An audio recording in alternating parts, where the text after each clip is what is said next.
right. All right, everyone, we are going to get started in just a second. So yeah, we'll wait for some more folks to join us.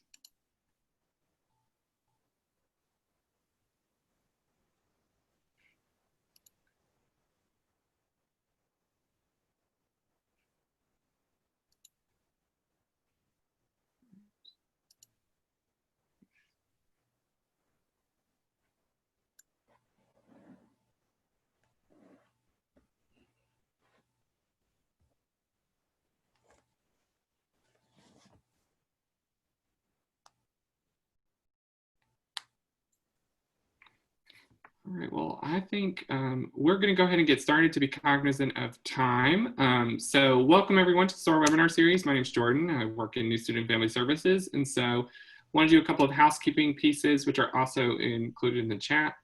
This is a webinar, so just for all participants, please know we can't see you or hear you. Your cameras and audio are muted.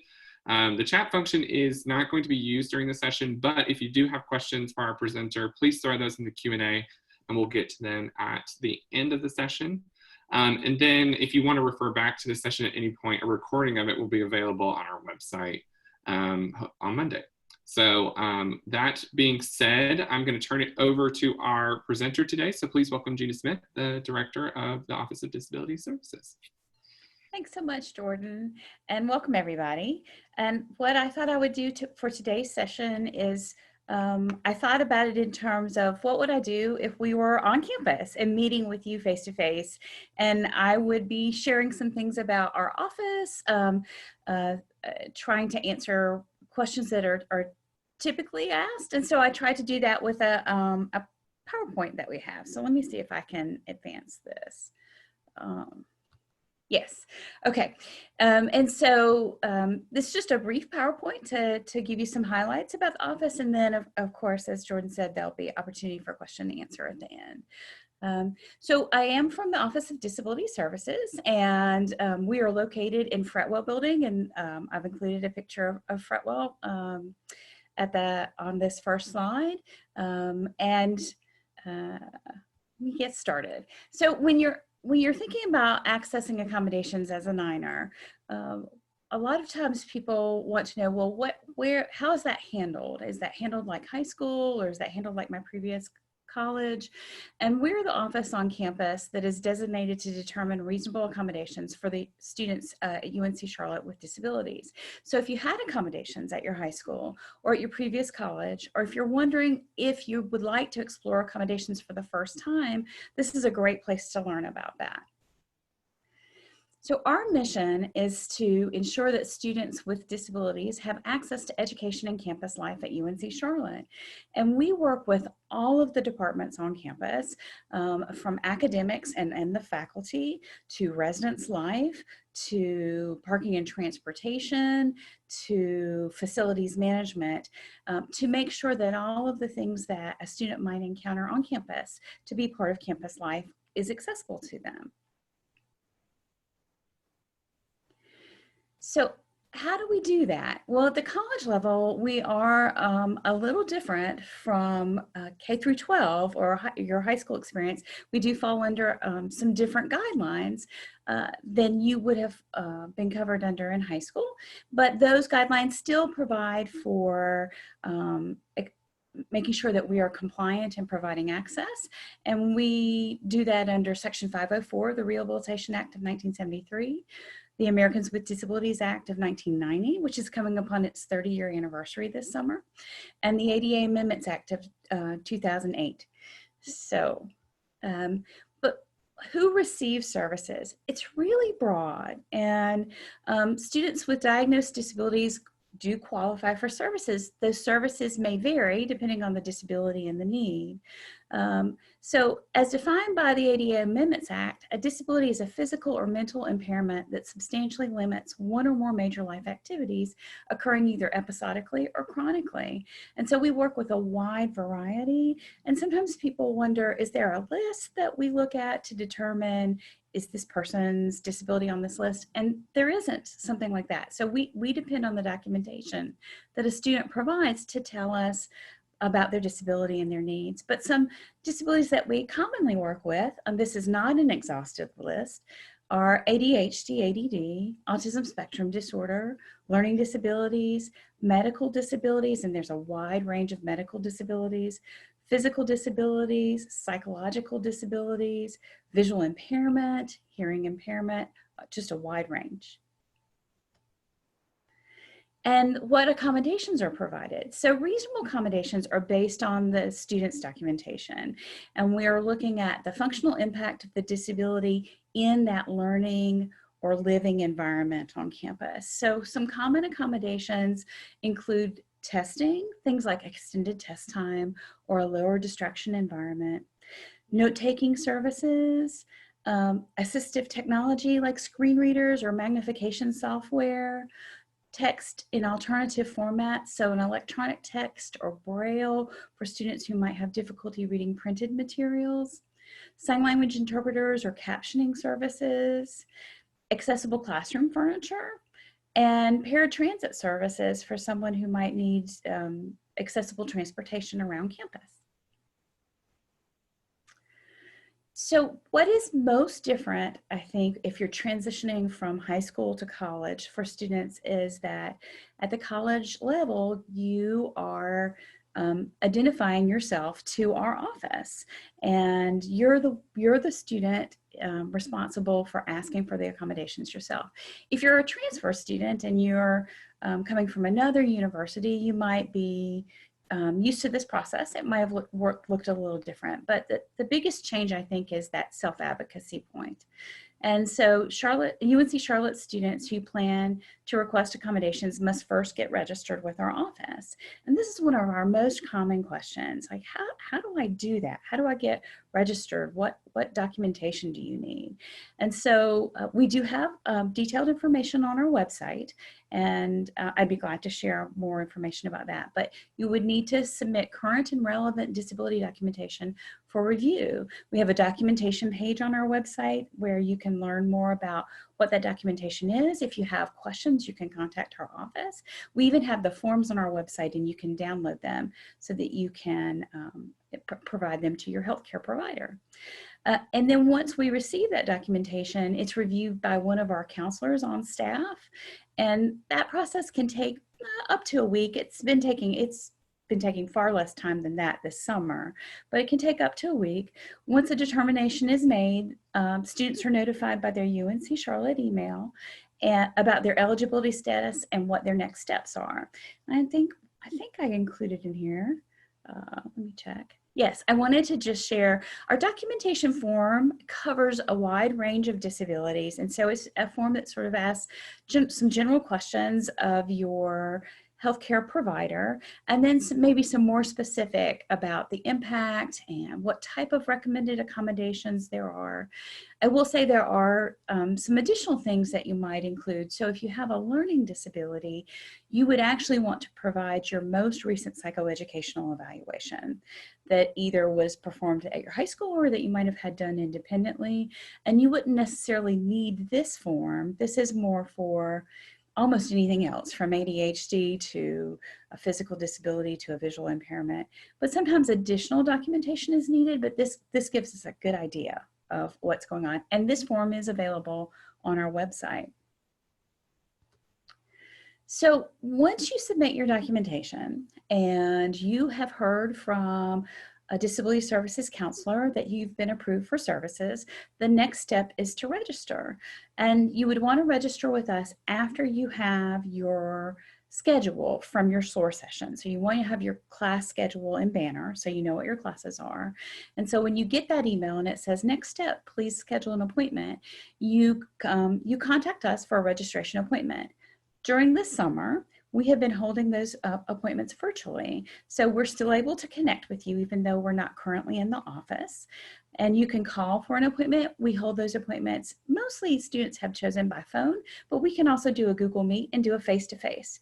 So it's in that initial registration appointment that the student and the DS counselor discuss accommodations and services.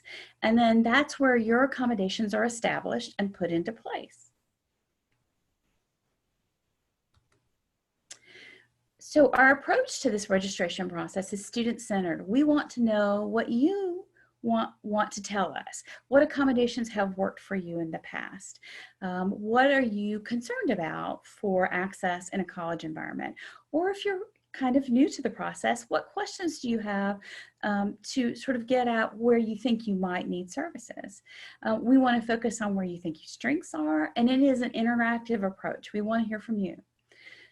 So I will also say you might make some decisions about your freshman year or your first year at UNC Charlotte, and you set up some accommodations, and then over time, something changes, something with your disability changes, or something about your accommodations needs to change, and you should feel free to contact your disability services counselor to review what you have in place currently and to discuss any new needs you might have so that we can set up additional accommodations if needed. Sometimes new documentation is needed, sometimes it's not. Just a conversation to look at what's going on. Once accommodations are set up, that process moves forward. It doesn't move backwards. And so that's why it's really good to talk about this in the summertime so you can plan to get connected early in the semester or even before the semester begins so that you put your accommodations in place right from the beginning because they are not retroactive. In other words, they don't go backwards.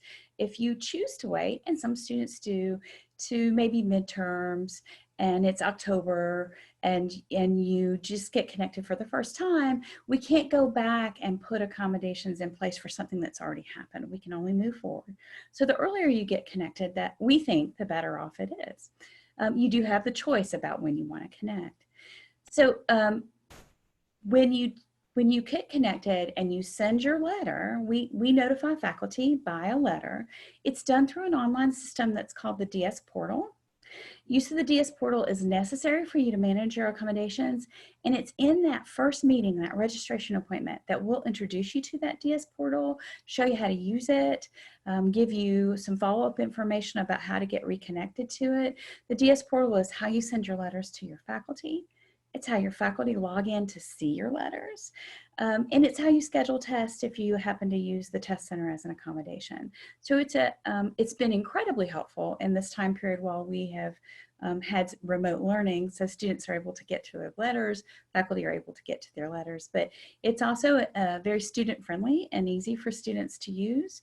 And within seconds, actually, of you sending your notice to faculty, they get an email to say, hey, a student has sent you a letter. Please log in and take a look at the accommodations that they have, and then your faculty can go in and look at your letter and acknowledge your accommodations. So we found the DS Portal to be really helpful. And we're coming to the end of the presentation, so I always like to remind people to get connected to us. If you think that you need us, self-advocacy is important to this process, reach out. You can find out information on how to register for services. You can find our documentation forms. You can find out information about accommodations all on our website. We encourage you to reach out. If you're not sure about services and you just want to have a consultation, we can do that too. So I wanted to just have you feel comfortable with that. You can call us and set up a time this summer. We'd be glad to talk with you.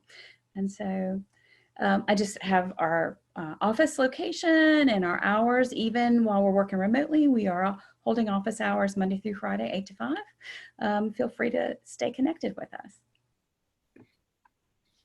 All right. Well, thank you, Gina.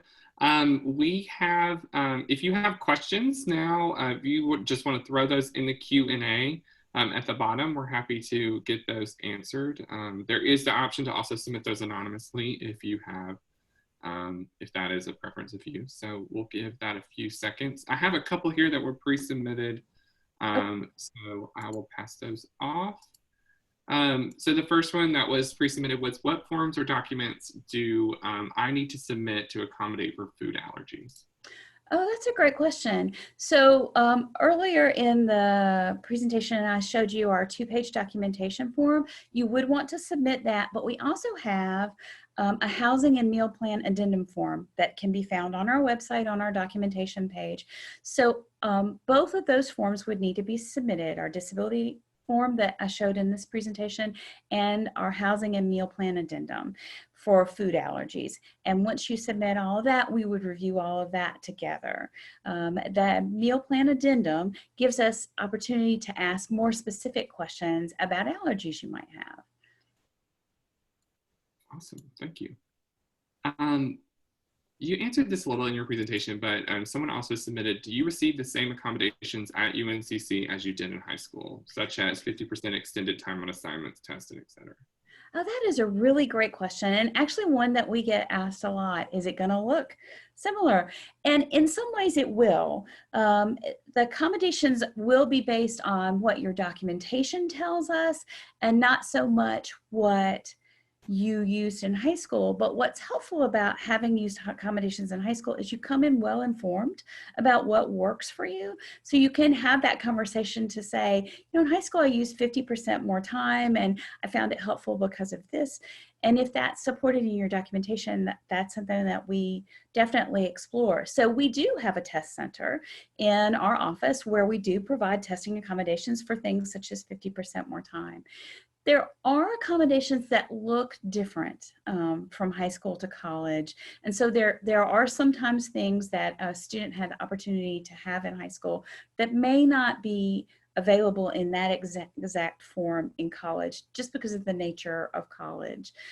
And so if there is something that you had in high school that you are interested in exploring, do talk with the counselor that you meet with, because if we don't have exactly that, there may be something similar. But our most common accommodation actually is testing accommodations. So, so the test center in a typical year, the test center is a location where we administer between 4,000 and 5,000 tests a year to students with disabilities. So a large number of students use our services for testing accommodations. And I think assignments was mentioned in there, Jordan.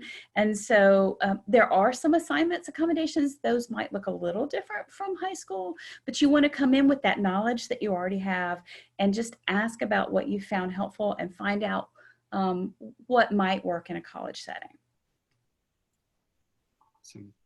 I believe you already answered this one in the presentation, but someone else submitted, how do I go about submitting my proof of disability? Okay, so I did touch on it, but maybe I can go a little bit more in depth with just exactly how that happens, particularly while we are remote this summer. That's been one of our biggest questions, like, how do I get my information to you if you're not in the office? So this is a perfect time to include that information. You would want to use the forms that are on our website. If you're not sure what form you need, feel free to reach out to us. Send us an email. We can attach the forms that you need to that email and send them straight to you. But you'd want to submit the forms.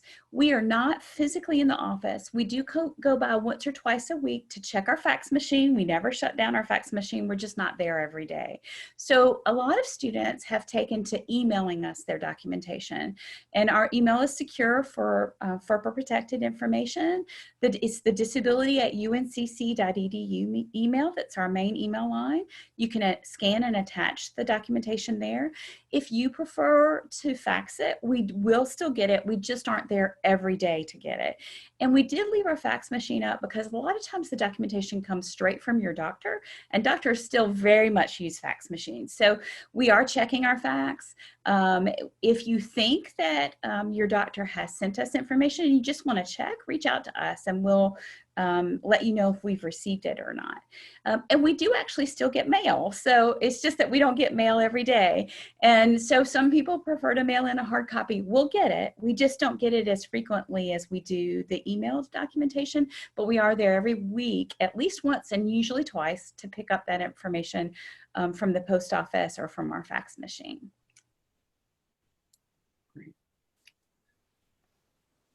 If someone's so this is for my own curiosity. Okay. But, if a student doesn't have a disability, that their disability becomes something that becomes a part of their life once they start at UNC Charlotte, they can submit this documentation at any time during their experience. It's not a prior to start type thing. So that's a really great question.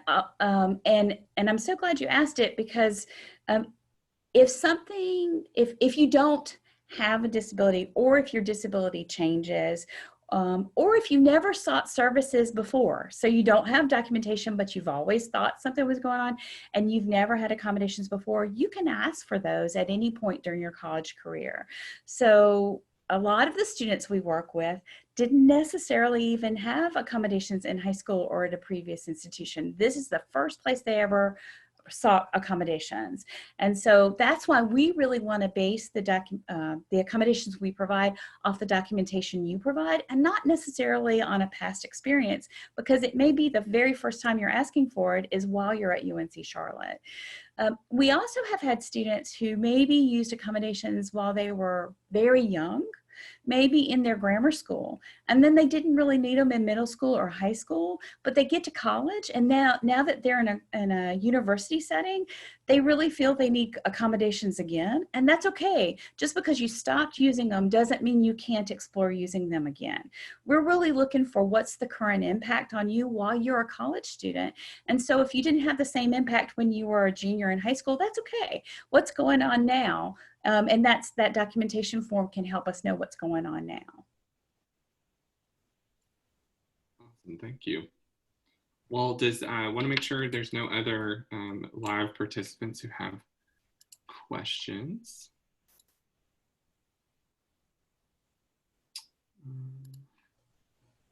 Doesn't look like it. Well, if there are no other questions, thank you so much, Gina, for this information. This was really helpful, I hope, to our participants as well as to future folks who are watching a recording of this.